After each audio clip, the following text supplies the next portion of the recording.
जय माँ गायत्री, जय गुरुदेव, सभी को मेरा प्रणाम। आज हम सब गायत्री मंत्र के 24 अक्षरों में से ओम, भूः, भुवः, स्वः इन अक्षरों के बारे में जानेंगे, इनके अर्थ को जानेंगे। आइए जानते हैं एक एक करके क्या अर्थ है इनका, जिससे कि हम उपासना करें तो इन अर्थों को हम अपने ध्यान में लाकर करें कि वास्तव में इनका अर्थ क्या है। जो हम अपनी जिह्वा से जप रहे हैं उसे किस पर्पस से जप रहे हैं, किस उद्देश्य से जप रहे हैं। गायत्री गीता, वेद माता गायत्री का मंत्र छोटा सा है, उसमें 24 अक्षर हैं, पर इतने थोड़े से में ही अनंत ज्ञान का समुद्र भरा पड़ा है।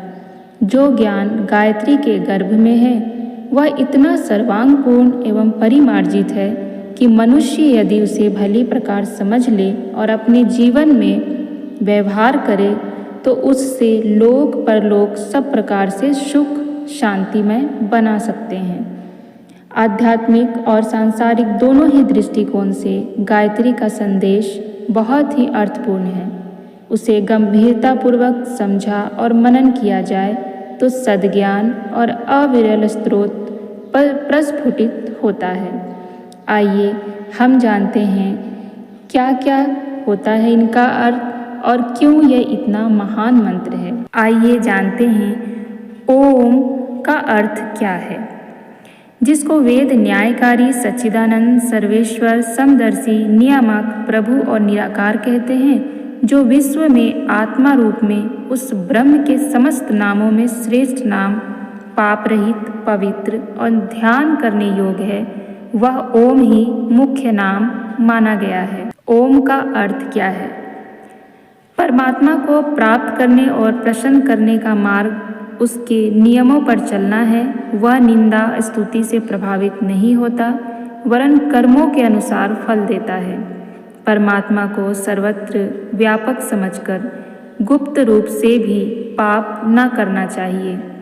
प्राणियों की सेवा करना परमात्मा की ही पूजा करना है।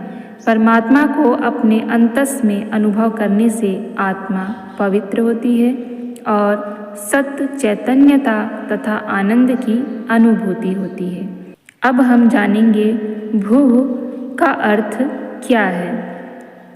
मुनि लोग प्राण को भू कहते हैं। यह प्राण समस्त प्राणियों में सामान्य रूप से फैला हुआ है। इससे सिद्ध है कि यहाँ सब समान हैं, अतएव सब मनुष्यों और प्राणियों को अपने समान ही देखना चाहिए। इसका अर्थ अपने समान सबको कष्ट होता है, इसीलिए किसी को सताना नहीं चाहिए। दूसरों के प्रति वही व्यवहार करना चाहिए जो हम दूसरों से अपने लिए चाहते हैं। सब में समत्व की दृष्टि रखनी चाहिए। कुल, वंश, देश, जाति, समुदाय, स्त्री, पुरुष आदि भेदों के कारण किसी को नीचा ऊंचा, छोटा बड़ा नहीं समझना चाहिए।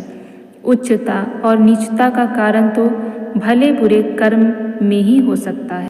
अब हम जानेंगे भुवः अक्षर का अर्थ। संसार में समस्त दुखों का नाश ही भुवः कहलाता है। कर्तव्य भावना से किया गया कार्य ही कर्म कहलाता है। परिणाम में सुख की अभिलाषा को छोड़कर जो कार्य करते हैं वे मनुष्य सदा प्रसन्न रहते हैं। मनुष्य का अधिकार कार्य करना है, फल देना ईश्वर का काम है। अमुक वस्तु प्राप्त होने पर ही सुख माना जाए, ऐसा सोचने के बजाय ऐसा सोचना चाहिए कि कर्तव्य पालन ही हमारे लिए आनंद का सर्वोत्तम केंद्र है।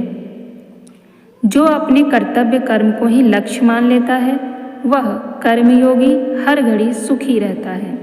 जो इच्छित फल की आशा के लिए लटका रहता है उस तृष्णावान को सदा सत्कर्म करते रहना चाहिए। गीता के कर्मयोग का यही तत्व है। अब हम जानेंगे स्वः अक्षर का अर्थ। यह शब्द मन की स्थिरता का निर्देश करता है। चंचल मन को सुस्थिर और स्वस्थ रखो, यह उपदेश देता है। सत्य में निमग्न रहो, यह कहता है। इस उपाय से संयमी पुरुष तीनों प्रकार की शांति को प्राप्त करते हैं।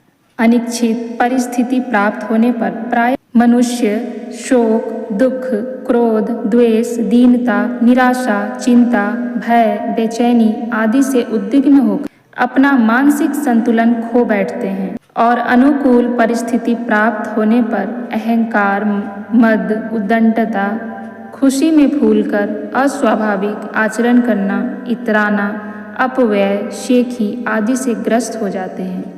ये दोनों ही स्थितियाँ एक प्रकार का नशा या ज्वर है। ये विवेक को अंधा कर देता है, जिससे विचार और कार्यों की उचित श्रृंखला नष्ट भ्रष्ट हो जाती है और आदमी अंधा तथा बावला बन जाता है। इन सत्यानाशी तूफानों से आत्मा की रक्षा करने के लिए मन को स्थिर, संतुलित, स्वच्छ एवं सत्य प्रेमी बनाना चाहिए। तभी मनुष्य को आत्मिक, बौद्धिक तथा शारीरिक शांति मिल सकती है। आज हमने ओम, भूः, भुवः, स्वः इन अक्षरों को जाना। आगे हम गायत्री मंत्र के बाकी के अक्षरों के बारे में जानेंगे।